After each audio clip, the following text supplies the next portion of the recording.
So remember last year when the Galaxy Note 3 came out and we didn't even compare it to the iPhone 5S? Well, that's because they were fundamentally different devices for about 1 billion reasons, not least of which was their size. Well, this year things aren't so simple. Apple surprised us a few weeks ago by releasing a monster 5.5-inch iPhone, and that simple change puts it in direct competition with Samsung's newest Note. I'm Michael Fisher with Pocket Now. Let's see how they stack up in Galaxy Note 4 versus iPhone 6 Plus, brought to you by Squarespace.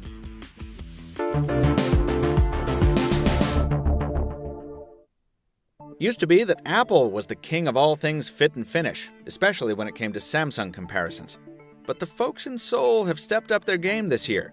As we explain in detail in our full Note 4 review, the newest Samsung phablet bears a chamfered chassis of aluminum magnesium with a polycarbonate leatherette back that recalls the expensive notebooks it's named after. It's thicker and heavier than the iPhone, bigger in every dimension except height, and its beveled edges are harsher in the hand, too.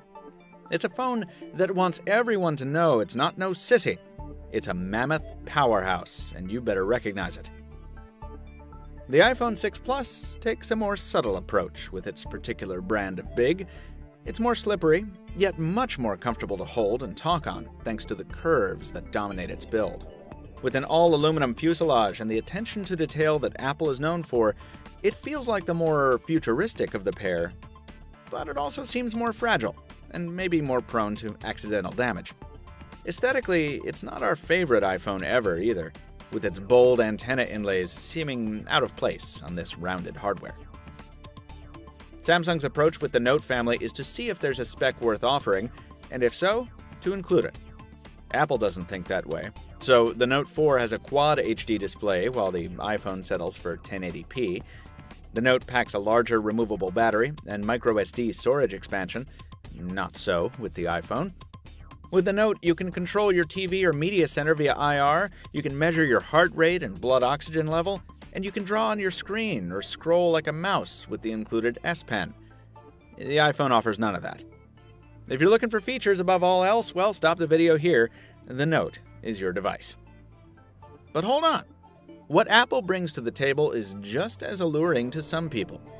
Greater simplicity and a focus on tiny details that borders on the obsessive. There's a little switch on the side of the iPhone, and when you flip it, your system notifications are muted. The fingerprint scanner lets you just place your thumb to unlock the phone, instead of clumsily swiping across it. Apple's Lightning charging cable is proprietary, but it's also reversible, so it's easier to plug in the dark. Are these features elementary? Even laughably so? Yes. And they're also a part of the reason Apple has sold so many millions of iPhones over the past 7 years. The software reflects these basic values as well.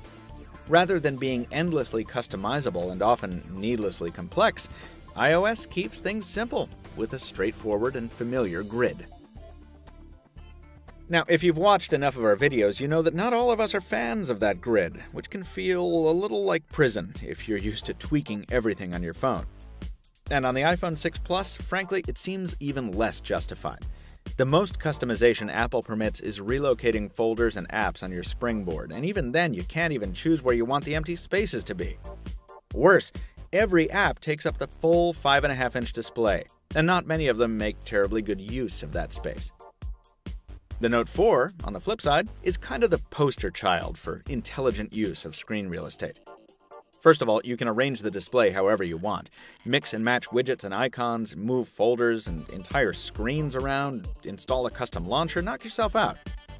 Also with the Note, you can divide your apps into movable windows, collapse them into minimized icons, or drop two of them side by side so you can use each one at once. Using Samsung's S Pen stylus makes this even more convenient at points, as you can copy and paste text from one app into a neighboring one or drag and drop media from one place to another. That's a lot of functionality, and the reason the Note 4 doesn't win this comparison by a landslide because of it is because there's a big trade-off. The simplicity that Apple has perfected so well is nowhere to be found here. Multi-window is great, but it's complex, and it can still be temperamental and finicky even in this latest generation. The S Pen is very cool, but learning it takes time and effort, and even then it's not as intuitive as it could be. In our experience, the iPhone takes much less effort to learn to use, which is why it appeals to people who see their smartphone more as a means to an end. Once you remember to swipe up for Control Center and swipe down for notifications, you're pretty much golden. And hey, if you can't stretch all the way up to the notification shade, well, reachability can help with that. The Note 4's one-handed mode is cool too, and much more functional to be honest, but it's not as easy or consistent to trigger. You seeing a pattern here? At the end of the day, the software question comes down to the old iOS versus Android debate, an ecosystem choice that's much bigger than this comparison. To break it down succinctly, the iPhone sacrifices versatility for simplicity, capability for cosmetics, whereas the Note 4 does the exact opposite. The power gap continues across the optics, where Samsung's sensor offers double the resolution of the iPhone's and many more special features in the software. Samsung has toned its option density down a little bit with the Note 4, but surprise, it's still nowhere near as easy to use as the iPhone's viewfinder.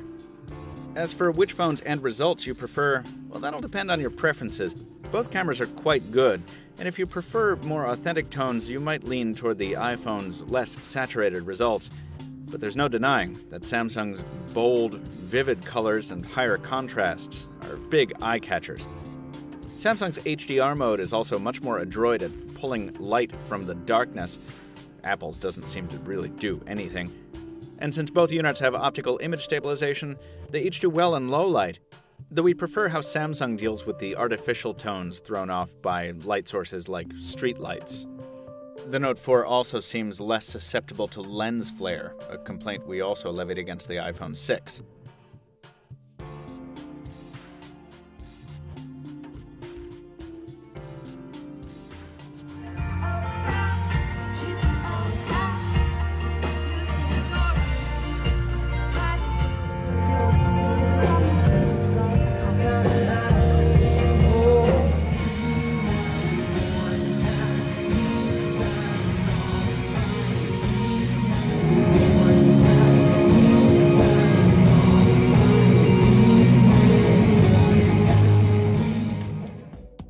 Apple's A8 processor in the iPhone and Qualcomm's Snapdragon 805 in the Note are completely different from an architectural standpoint.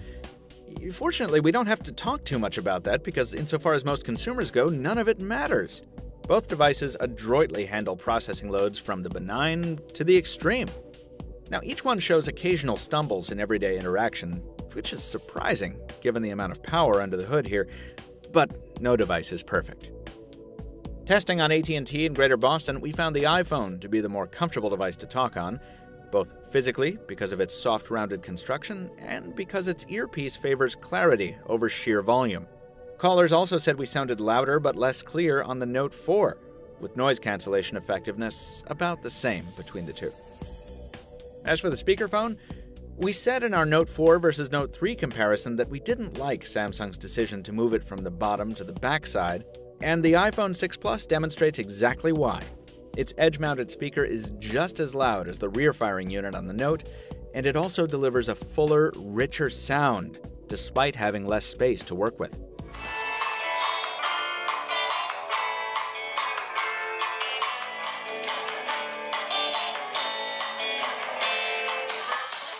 How long you'll be able to blast those tunes will vary depending on your use. For stamina, you really can't go wrong with either of these. They're huge phones, and they have commensurately large batteries. Samsung's battery is bigger, yes, but it's also got bigger power draws on the screen and probably the software. Still, the Note does take the endurance prize, thanks to the battery being removable and replaceable, and also Samsung has its special ultra power-saving mode available.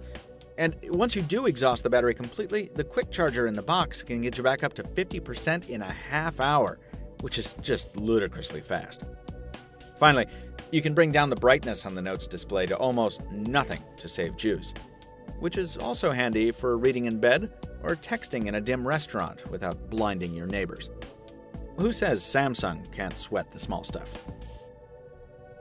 Outside the most basic fundamentals, these smartphones are nothing alike, so the right buyer for each is easy to figure out. If all you're looking for is a bigger display and a longer-lasting battery on a straightforward but powerful smartphone, the iPhone 6 Plus is the better fit.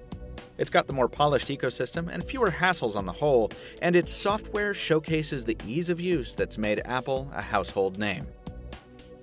If simple isn't your bag, if instead you're a hardcore power user looking for the most raw performance you can fit in your pocket, or you're a productivity pundit in search of a phone more like a desktop than a mobile device, and you don't mind the complexity that comes with that, the Galaxy Note 4 lives up to its vaunted family name, and it's the better phablet for you. Either way, remember, you're getting an outrageously capable handheld.